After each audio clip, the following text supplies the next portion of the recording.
I just got back from vacation, and during those 10-ish days where I was packing, fixing my passports, traveling, dealing with toddler tantrums, and being completely offline, I made 1,700 US dollars. Not from a launch, not from ads, and not from even being online. I'm not telling you this to brag, astaghfirullah. I'm sharing this with you because if your sales only happen when you're literally glued to your phone, your content isn't working for you yet. And that's the shift I want to talk about today. So right before I left for vacation, I made almost 700 bucks while I was quite literally packing my bags. Then I took a real break. I didn't post. I only had a bit of scheduled content going, which was less frequent than my normal posting schedule. I didn't promote, I didn't sell, I didn't pitch. I was barely online. I barely opened Instagram. And naturally, while I was offline, I made $0. And that's not because my business failed, but because I'm still so early in my journey, in my business journey, and I don't pretend otherwise. For reference, I started in November 24. I'm still in that building phase. I'm not going to sell you a fantasy or a lie, but here is what did happen. The moment I got back, still unpacking my suitcase, barely getting back to the office, I made another 1,000 bucks. And this was from my long-term clients, someone who continues to invest in what I offer because she knows the value.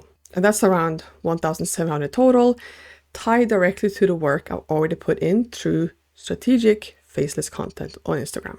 So let's talk about passive income, okay? People, and unfortunately a lot of sisters, they will throw around the word passive income quite a lot, but here's what they don't talk about. It's only passive after it's been built, and it takes a lot of work. I'm not there. I've already put in a lot of work, effort, and time into my business, but I'm not there yet, and that's fine.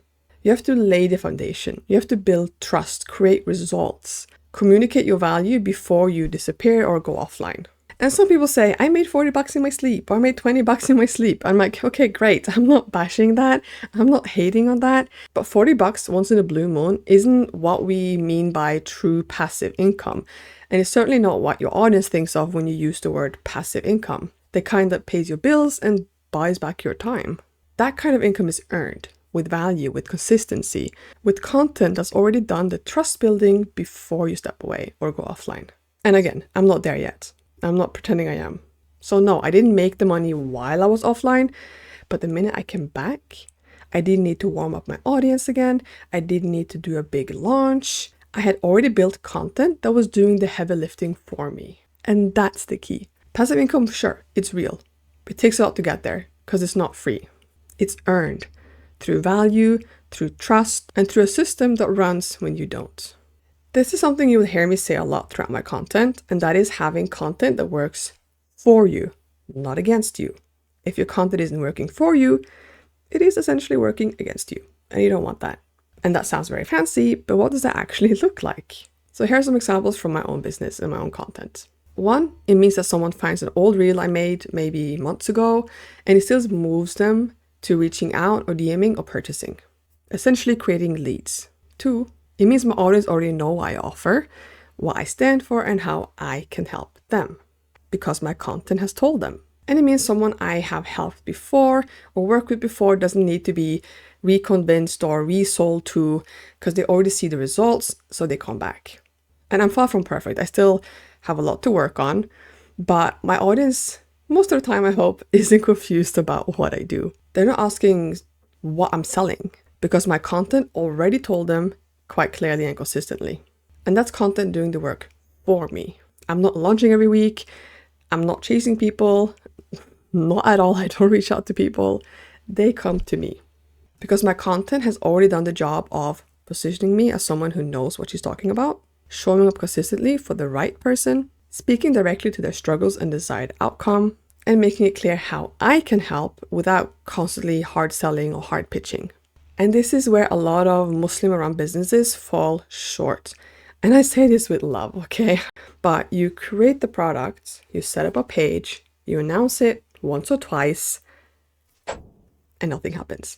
Because just having a product isn't enough, especially when you're faceless, especially when you're not always online, and especially when you're a mom and your time and your energy and your sanity is quite limited.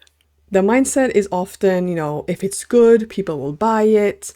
But in today's online space, that's not the case anymore. It is so saturated. You need to earn trust before the sale. And if your content doesn't create that trust, build that trust, your product will stay invisible, no matter how chef's kiss amazing it is.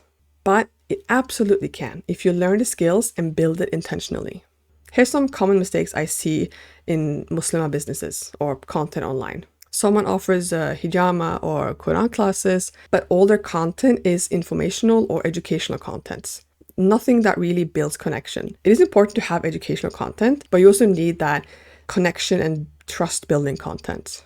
And say another sister, she has an ebook for Muslimah moms, but her content never actually speaks to moms and the real problems they're facing that her ebook is actually solving. Now compare that with a real way you share what inspired you to create your offer. That creates connection. Or a piece of content showing the actual transformation, like going from A to B, someone will get from your products. Or a post that speaks to the exact moment your ideal customer realizes, I need help with this. That's how you build content that does the heavy lifting before the sale. So ask yourself this. 1, does my content clearly speak to a specific person? 2, does it show them what their problem really is and how I can help? And 3, does it actually create belief before they're told to buy? And that belief is very important, a so-called belief shift moment. And here's a belief shift I want to offer you. Most of your content shouldn't be about what you sell. It should be about what they believe and the transformation they will get. You're not just selling an ebook or a course or a service. You're selling a new possibility, a new outcome that takes them from A, a crappy place, to B, their desired outcome, preferably within X amount of time. And that starts before the product even enters the conversation. If you're still not sure what belief shift is, here's some belief shifts I use in my content. I will say you don't need 10,000 followers or tons of followers to make money, because I made my first 5K with less than 800 followers on Instagram. I will say content isn't about showing your face, it's about showing you understand your audience or your ideal customer. And one I also say a lot is that you don't need to chase your customer and clients to make sales. If your content does the trust building first, they'll come to you. When your content builds belief, desire, and trust, people will want your offer before you even mention it. And that's how I made almost $2,000 without launching, without chasing, or being fully online, honestly. Because the beliefs were already there. The trust was there. My content had already done the work. So if you want a business that runs without you being glued to your phone, where you don't pitch in the DMs or chase sales, where strangers already trust you before they message you or purchase, that begins with content that works for you. Not trends, not hacks, but intentional content built to sell consistently and facelessly. And I teach you exactly how to do this inside my programs and also here on YouTube. Subscribe to stay tuned and see more, and reach out if you're ready to go deeper. And as always, remember this. It's not about how many people see your content. It's about the right people seeing the right message. That's what makes your content sell.